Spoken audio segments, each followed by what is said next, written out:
Au menu ce soir, les Canadiens se sont comportés comme des champions. Ils ont repris les devants de façon spectaculaire dans la série contre les Sabres. L'avocat, son nom c'est Daniel Rochefort. Et sur le banc des accusés, il y a une femme qui l'a déjà eu comme chargée de cour qui nous a raconté son histoire aujourd'hui. Et le premier ministre Mark Carney veut voir le Canada doubler sa production d'électricité d'ici 2050. Les 22 heures, je m'appelle Michel Bérère et eux, ce sont les débatteurs.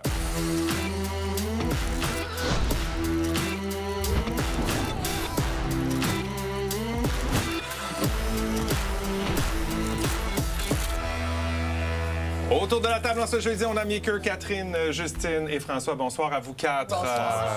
On va y aller avec les mots de l'actualité ce soir.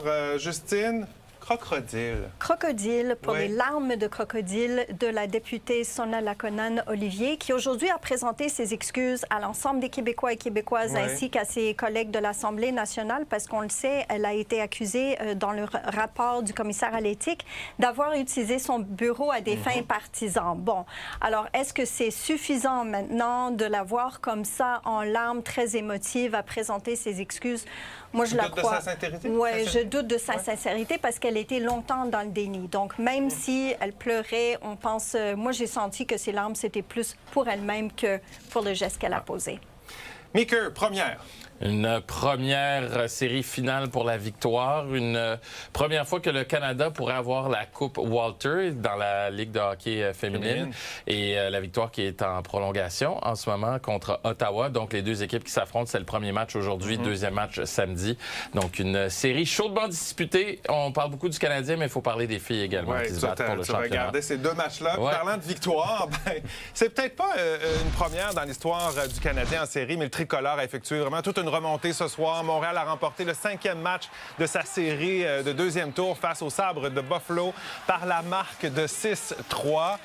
Lily a assisté à ce match en levant avec des partisans à Montréal. On la retrouve. Salut Lily. Salut Michel. On entend de la musique. On peut dire que le Canadien a réussi à renverser la vapeur après la défaite décevante de mardi. Tu es dans un bar sportif de Montréal. J'ai pas de misère à croire qu'il y avait de l'ambiance ce soir. Oui, beaucoup d'ambiance ce soir ici chez Miller à Montréal. Écoute, quel retournement de situation. Le Canadien qui tirait de l'arrière en première, mais qui s'est rattrapé en deuxième. Et ça s'est soldé par une victoire. On l'entend ici, il y a beaucoup d'ambiance. J'ai un fan avec moi. Comment on se sent? On se sent très bien. On se sent vraiment très bien. Honnêtement, je pensais qu'on allait perdre ce match-ci, mais les Canadiens ont vraiment très bien fait. On en sort victorieux. Je suis vraiment content. Sixième match au Centre Bell samedi. Hey, on finit ça au Centre Bell devant nos fans qui le méritent tellement. Écoute, Michel, on a parlé à d'autres partisans un peu plus tôt ce soir. On les écoute. D'après moi, c'est l'ambiance qu'on crée, là, les fans, genre, comment que les games sont confirmés. Le téléphone, il dérougit jamais, les messages, ça n'arrête jamais. C'est des tonnes de messages. Je pense qu'on crée une ambiance que le monde cherche à Montréal. C'est une place qu'on dirait qu'on est tous unis. On est tous on prend tous pour la même équipe. On a tous le même but.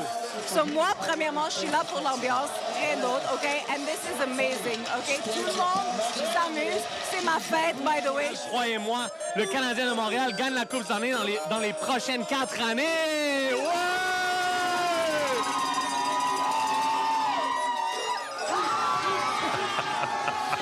Ah, wow! Hey, moi, j'aurais changé de place, je pense, ce soir pour être dans ce bar. Puis on souhaite bonne fête à la dame. Quel cadeau aujourd'hui. Alors, Lily, l'ambiance va se poursuivre, j'ai l'impression, encore longtemps. Et ça va reprendre cette ambiance-là, certainement, samedi, dans bien des bars de Montréal, parce que les partisans se préparent pour le 6e match de samedi. Oui, dans bien des bars, mais surtout au Centre Bell.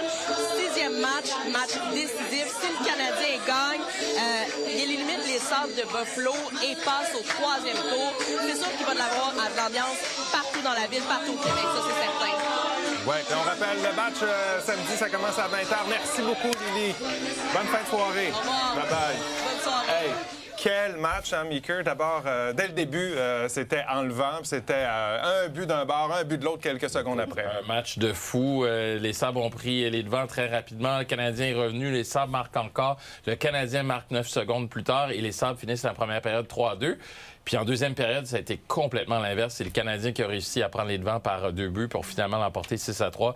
Honnêtement, les émotions des partisans ont fait des montagnes russes. Puis je pense que les émotions de Martin Saint-Louis également. Mais le Canadien réussit. Et même à un moment donné, on pensait qu'on allait retirer le gardien Jakub Dobeš parce que le troisième but, c'était vraiment faible. Mais après, il a fermé la porte. Donc, le Canadien a montré beaucoup de caractère. C'est lui qui disait qu'il fallait se comporter comme des champions. Ils l'ont fait. Puis ce soir, il gagne le match et une chance de passer au prochain tour. Hein? On espère. Justine, ça devient très émotif de regarder le CH comme ça. Bien, tout à fait. Puis, il y avait beaucoup d'émotions, même juste ici, avant l'émission, parce qu'à la fin du match, là, ils ont retiré leur gardien. Ils étaient 6 contre 4. Je me suis dit, mon Dieu, est-ce que notre équipe va résister? Ils ont résisté. Mais écoutez, on entend aussi l'émotion chez les partisans. Tout le monde est très, très excité. J'ai hâte à samedi. Il y avait également, du côté de Québec, dans le centre Vidéotron, des gens qui regardaient le match. Êtes-vous surpris, François et Catherine, de voir qu'il y a autant d'engouement pour les séries, même à Québec? Ben non, ça fait partie tellement de notre ADN aux Québécois, le hockey. Puis c'est le fun de voir que la Ville de Québec se rallie à celle de Montréal. Moi, je trouve que c'est génial de voir ça, la solidarité. Ben moi, je trouve ça, je suis surpris. Je suis surpris parce qu'ici, on n'est pas loin du Centre Bell. C'est comme chez nous, dans notre cour. On peut comprendre. Mais je trouve ça beau, mais je suis agréablement surpris, oui. Bon, un mot, une autre victoire, c'est celle de la victoire. Finalement, on vient d'apprendre ça en prolongation. Oui, une très belle victoire. C'est un bon départ. Il en manque 2 pour remporter la première Coupe Walter. Puis il faut en profiter parce que l'année prochaine, il va y avoir 11 équipes. Donc chaque année, on dirait qu'on rajoute des équipes ou presque. Donc les chances de l'emporter, ça me nuise, mais il faut l'emporter. Les hommes et les femmes qui nous rendent très fiers ce soir. Bon. Là, on va changer complètement de registre parce qu'on va parler de ce qui se passe sur la scène judiciaire. Après avoir représenté plusieurs policiers au cours de sa longue carrière, l'avocat Daniel Rochefort se retrouve aujourd'hui sur le banc des accusés. Celui qui a aussi été chargé de cours à l'Université de Montréal fait maintenant face à 11 chefs d'accusation pour inconduite sexuelle. Là, Nouveau Info s'est entretenu aujourd'hui en exclusivité avec une de ses anciennes étudiantes. Reportage, Lila Mouche.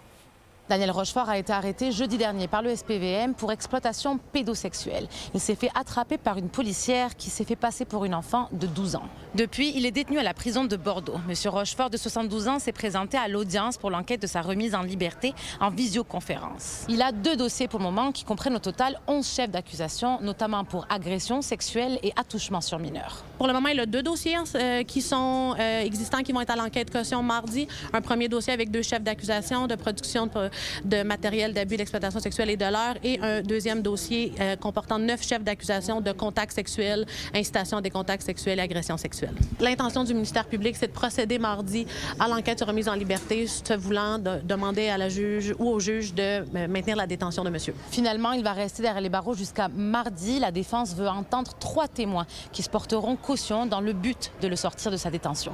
C'est-à-dire qu'il y a toujours 2 dossiers de déposer pour l'instant. L'enquête sur remise en liberté est reportée à mardi prochain et ça devrait procéder à ce moment-là, c'est-à-dire on s'adresse au juge. Étant donné qu'il y a une objection à sa remise en liberté, nous, on va démontrer, enfin tenter de démontrer qu'il devrait être remis en liberté. Dire qu'il est ébranlé, c'est certain. Là. Je vous annonce rien, il n'y a pas de surprise. En 2022, Daniel Rochefort a été congédié de l'Université de Montréal. Des accusations d'étudiantes et plaintes ont été posées entre 2017 et 2018. Nouveau Info a parlé à plusieurs anciennes étudiantes qui confirment le comportement déplacé du professeur. D'ailleurs, c'est écrit noir sur blanc dans un jugement du tribunal d'arbitrage comme quoi Rochefort est allé à l'encontre des politiques d'harcèlement de l'université. Une ancienne étudiante qui aurait subi du harcèlement sexuel du professeur a accepté de nous parler. Puis déjà, les gens me disaient fais attention, ce professeur-là, il est reconnu pour avoir une réputation qui couche avec ses étudiantes. Dès le début, là, j'ai été une de ses proies. Il s'est même regardé à me déshabiller du regard, à me dire oui, je pense que ça serait bon si on se voyait en dehors des cours. Malheureusement, dans un moment, seul avec lui, où là, il avait été plus direct, où est-ce qu'il avait enlevé son soulier, qu'il me caressait la jambe avec son pied, et il me disait « Tu me plais, tu le sais, est-ce que je peux espérer qu'il va se passer quelque chose? » Donc, est-ce que j'avais répondu? Bien sûr, non. Quand je l'ai vu sortir dans les médias, je me suis dit, oh mon Dieu, enfin, ça sort, parce qu'à l'époque, on en parlait déjà. L'enquête laisse présager que plusieurs victimes seraient entrées en contact avec Daniel Rochefort entre 2007 et 2026. D'ailleurs, le SPVM a fait un appel à la population pour retrouver ces victimes. Ouais, Justine, ça prend beaucoup de courage quand même là, pour dénoncer ce genre d'événement. Ça prend beaucoup de courage et c'est aussi très important de le faire. L'étudiante qui a porté plainte contre lui pour l'inconduite qu'il a eue à son égard, le harcèlement qu'elle a subi en 2017, elle a porté plainte avec le résultat que, en fait, qu'il a perdu son charge de cours à l'Université de Montréal. Donc, c'est l'importance, ça souligne l'importance de quand on subit ce genre de traitement à l'université, ce n'est pas normal, il faut le nommer, il faut dénoncer. Il y a un appel de la part du SPVM. Qu'est-ce que tu dirais aux autres possibles victimes pour les convaincre de dénoncer, Catherine? Bien, c'est hyper important de le faire parce que ça sert à protéger les autres victimes. Quand on parle, ça enlève aussi le sentiment de peur, ça donne de la confiance justement aux victimes pour aller dénoncer. Fait que c'est vraiment un effet un peu papillon. Oui, on ne peut pas faire autrement qu'encourager ces gens-là. On les croit, puis on est là pour les soutenir. Là. Puis la force du nombre également, quand il y a plusieurs femmes qui sont ensemble, ça a du poids, ça a beaucoup plus de poids que si on est seul et on pense qu'on est seul face au monde. La force du nombre, mais le nombre, on se rend compte qu'il y a plusieurs cas de ce genre de situations-là qui sont médiatisées en ce moment. Là. Écoute, ce matin, en lisant les journaux sur une des pages, je regardais sur 10 nouvelles, il y avait 4 cas d'harcèlement ou d'agression sexuelle. C'est énorme. C'est énorme, puis je pense qu'il faut en parler pour que les victimes sortent, même dans des cas qu'on ne connaît pas encore. Oui, tu as bien raison. Allons sur la scène politique maintenant. Mark Carney veut doubler la capacité électrique du Canada d'ici 2050, réduire en même temps les coûts énergétiques pour 70 des ménages canadiens. Selon la stratégie en matière d'électricité propre qui a été dévoilée aujourd'hui, les travaux nécessaires pour atteindre cet objectif coûteront pas moins de 1 000 milliards de dollars. Le gouvernement prévoit 130 000 nouveaux travailleurs qui seront nécessaires là, pour doubler la taille du réseau. Et dans un monde en évolution rapide, le Canada prend son avenir en main. Grâce à notre nouvelle stratégie nationale d'électrification, nous bâtirons rapidement et à grande échelle pour doubler notre réseau énergétique et bâtir un Canada fort qui sera alimenté par une énergie propre, abordable et fiable. François, 1 000 milliards de dollars, est-ce que c'est un prix raisonnable selon toi? Hey, moi qui est cheap ces dépenses, là, normalement, je te dirais non. Mais là, je te dis oui parce que on est en retard sur l'énergie. On doit attirer des entreprises. Il y a une entreprise ce matin, QSky, une entreprise québécoise qui vient d'être vendue quand même, mais prête à investir massivement. Les centres de données, on peut faire la fine bouche, mais ça représente énormément d'argent potentiel. On manque d'électricité. Il va falloir aller vers le gaz naturel et le nucléaire aussi. Il va falloir regarder ça. 1 000 milliards, c'est quand même sur 24 ans. C'est sur 24 ans. OK. Fait ça paraît quand même raisonnable selon toi. Mais il y en a beaucoup à construire, donc c'est normal. Justine, M. Carney a raison d'investir plus massivement dans les énergies renouvelables? Je pense qu'il faut le faire parce que si on veut avoir une stratégie énergétique complète, ça prend aussi des énergies renouvelables. Puis on le sait, il est en train d'accélérer dans tout ce qui est les énergies fossiles. Il veut accélérer les projets qui étaient vraiment mis de côté par l'ancienne administration. Donc, s'il veut avoir de l'acceptabilité sociale pour ces projets-là, bien, il va falloir aussi qu'il investisse dans des énergies renouvelables. Bon, bien sûr, on pense que c'est sur l'ensemble du Canada. Ça implique les provinces, ça implique des ententes également qu'il va falloir que les provinces signent des ententes, entre autres avec les Premières Nations. Exact. Moi, j'ai tout de suite pensé à Hydro-Québec. Je me suis dit, bonne nouvelle pour Hydro-Québec, mais il va falloir négocier aussi avec les Premières Nations, puis leur donner leur juste part également, parce que si on prend leur territoire pour pouvoir produire plus d'électricité, bien, il faut que ça leur revienne également. Là. Et Catherine, parmi les bonnes nouvelles, les emplois supplémentaires. Oui, on parle de 30 000 emplois à peu près jusqu'en 2028. 100 000 emplois jusqu'en 2050, c'est quand même considérable. On parle d'un investissement important, mais qui va rapporter beaucoup d'emplois. Exactement, qui va rapporter des emplois, de l'argent au gouvernement également. Il faut penser à tout ça. On s'arrête quelques minutes, attendre une pause. Au retour, tout tombe... Attendez, on va parler de l'Eurovision qui bat son plein à Vienne, en Autriche, jusqu'à samedi. Ce grand concours qui a gagné en 1988 Céline Dion. Hein. Le budget fédéral de l'automne nous apprenait que le gouvernement explore, en collaboration avec CBC Radio-Canada, une possibilité de faire participer le Canada à cet événement international qui est suivi, il faut dire, par des centaines de millions de téléspectateurs. Un tremplin pour propulser des artistes d'ici, des artistes canadiens. Alors, pour ou contre une participation du Canada à l'Eurovision? C'est la question de notre grand débat de la demi-heure. Allez y répondre, n'oubliez pas de commenter. On commence ça à 22h30. Et là, on va aller à la pause. Et après la pause, on va vous parler d'un autre sujet. Parce que vous savez, tout tombe en ruine. On fonce vers un mur. Le modèle financier des villes n'est plus soutenable, selon un rapport signé par 2 ex-ministres des Finances, dont Monique Jérôme Forget. Pour avoir des infrastructures municipales en meilleur état, les contribuables pourraient bien être forcés de mettre la main encore plus profondément dans leur poche. C'est l'avis du moins de 2 anciens ministres des Finances qui ont déposé aujourd'hui un rapport sur la fiscalité des villes. Reportage Mathieu Boivin. Vous savez, on ne peut pas avoir rien gratuitement dans la vie. Le monde dit qu'il y en a jusque-là. Malheureusement, il faut payer parce que nos enfants n'auront plus d'eau. C'est clair?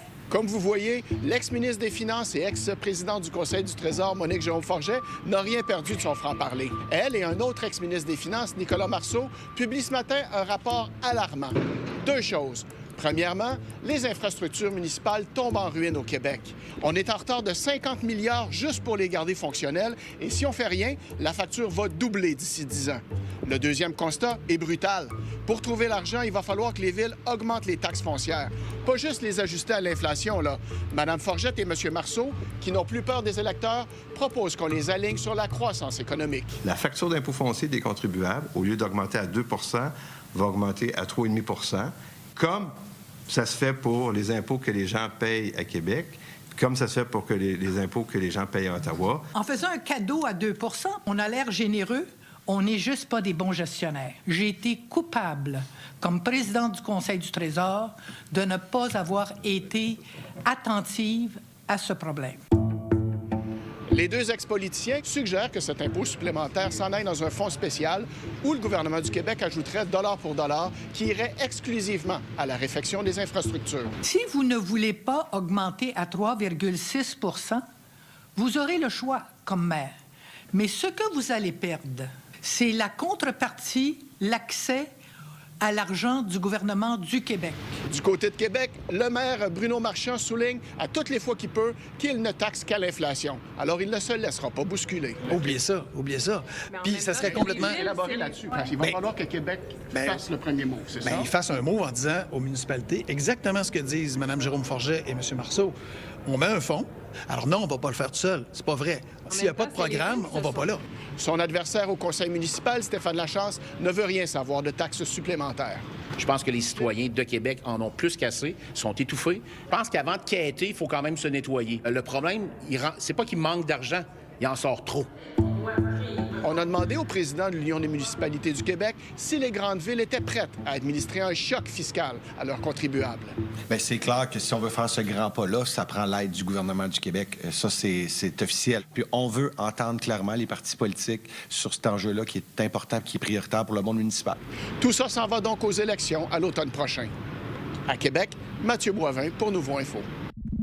Alors que Québec crée un fonds dédié aux infrastructures municipales, c'est une bonne idée, selon toi, Justine? Oui, absolument. Ça prend ça parce que, comme on constate maintenant, on prend du retard, ça c'est vrai. Mais il y a plusieurs choses dans ce dossier-là. 60 % des infrastructures municipales sont sous la gouverne, en fait, des municipalités. Donc, quand on parle de nos ponts, mais ça peut être aussi les infrastructures d'eau, les égouts, etc. Donc, il faut aussi que les municipalités participent. Il faut que ça vienne des 2 côtés. On a beau demander, oui, de l'aide du gouvernement, mais il y a plusieurs municipalités où on n'a pas augmenté les taxes depuis trop longtemps. Il faut que ce soit fait aussi. On gère mal, François? On entend l'opposition de Québec qui le dit, puis j'en fais partie de ceux qui le décrivent, je pense, à chaque jour. Arrêtez de demander de l'argent. Les contribuables, on n'est plus capables. Là. Les gens ne sont plus capables parce qu'il y a les payages qui s'en viennent, il y a la taxe sur kilométrage, on veut en rajouter. Puis il n'y a personne qui ose gérer la ville. Pourquoi? Parce que le premier qui va oser dire on va gérer, il va se faire sortir le mot austérité, puis là, tout le monde capote. Parce que gérer va venir avec des le mot austérité va tout de suite sortir. Le fond, c'est une... Oui. Non, il y en a assez d'argent. Il y en a assez d'argent, il faut juste mieux le gérer puis pas aller chercher dans les poches des contribuables. Exactement. OK. On fait pas le débat, on n'est pas d'accord. On a un débat. Tu t'attends à ce qu'il y ait des augmentations de taxes là, quand on écoute ça? C'est inévitable, puis ne serait-ce qu'à cause de la démographie. Tu regardes dans certaines municipalités, les jeunes quittent aussi, la population diminue ou stagne. La population vieillit également à l'échelle du Québec. Moi, j'ai l'impression qu'on va devoir mettre la main dans nos poches, puis on n'aura pas même le choix. Là. Mais tu aimerais quand même qu'on essaie d'éviter ça? Moi, je suis assez d'accord avec François. Là. Je pense qu'il faut éviter justement d'augmenter les taxes foncières. Mais moi, contrairement, je suis d'accord avec le fond. Fait qu'on est vraiment dans un... On n'est pas loin. Dans une nuance. Positionne-toi, puis on pourra faire ce débat-là la semaine prochaine. Vous avez des commentaires à partager avec nous, des idées de débat, ben tiens, on en a une, là. Écrivez-moi. Et n'oubliez pas, sur Crave, vous pouvez nous voir en direct et revoir, bien sûr, nos débats et les commentaires de nos débatteurs. À partir du mois prochain, vous pourriez remarquer un changement sur votre facture de téléphone ou d'Internet parce que dès le 12 juin, le CRTC obligera les fournisseurs à éliminer les frais liés à l'activation, à la modification ou à l'annulation d'un forfait. En ce moment, mettre fin à un contrat de téléphonie cellulaire ou d'Internet, ça peut vous valoir une pénalité de 50 $ ou de 10 % du montant qui reste à débourser pour votre forfait. Ce changement signifie aussi que vous pourrez quitter en fait un fournisseur pour un autre sans payer de pénalité. Qu'est-ce que vous pensez de ça? Catherine, Justine, ça va profiter à bien des consommateurs, ça, hein? Bien, il était temps parce qu'on reste encore un des endroits dans le monde où les frais cellulaires sont les plus chers. Ouais. Et puis moi, je pense que ça va créer une saine compétition de pouvoir quitter un fournisseur. Puis en fait, la compagnie cellulaire va vouloir nous garder près d'elle. Fait que va faire plus attention à ses clients. Alors qu'en ce moment, on se sent un peu pris au piège parfois? On se sent un peu piégé, effectivement. Il n'y a pas énormément de concurrence. On n'est pas nécessairement bien informé sur nos options. Puis c'est reflété dans la confiance des consommateurs qui ne donnent pas beaucoup de confiance à tout ce qui est fournisseur de téléphonie et de cellulaire. Tu aurais aimé que ça soit réglé avant ça? Même tu pensais que c'était réglé avant ça? Je pensais que c'était réglé. Je n'ai jamais changé de fournisseur de téléphone avant il y a 2 ans. Maintenant, je suis avec Bell. Je vais le nommer. Et je suis changé d'une place, puis j'ai jamais remarqué que j'avais eu ce genre de situation-là. On me dit alors que mon boss est content. Nous voulons partir des médias à un moment donné. Hein? Oui. Et que tu aimerais que les prix des forfaits soient réglementés? Écoute, veux-tu qu'on en parle? Moi, je suis passé chez Bell, puis ça m'a coûté moins cher. Mais c'est même pas une blague. Et puis, non, mais je vais être très honnête. Moi, pendant longtemps, j'ai pas voulu changer de compagnie de cellulaire parce que faisait 20 ans. Mais en changeant, je me rends compte que je peux sauver de l'argent. Ma compagnie m'avait jamais offert de rabais. Moi, je vais être honnête, je vous ai pas demandé de nommer. Non, mais on ne sait pas en parler, c'est la faute de François. Puis j'ai changé la même chose pour toi. OK. Hey, c'est place au grand débat. Maintenant, on va parler de l'Eurovision. Il y a des centaines de millions de personnes à travers le monde qui regardent ça. Est-ce que le Canada devrait y participer? Ça commence dans 30 secondes.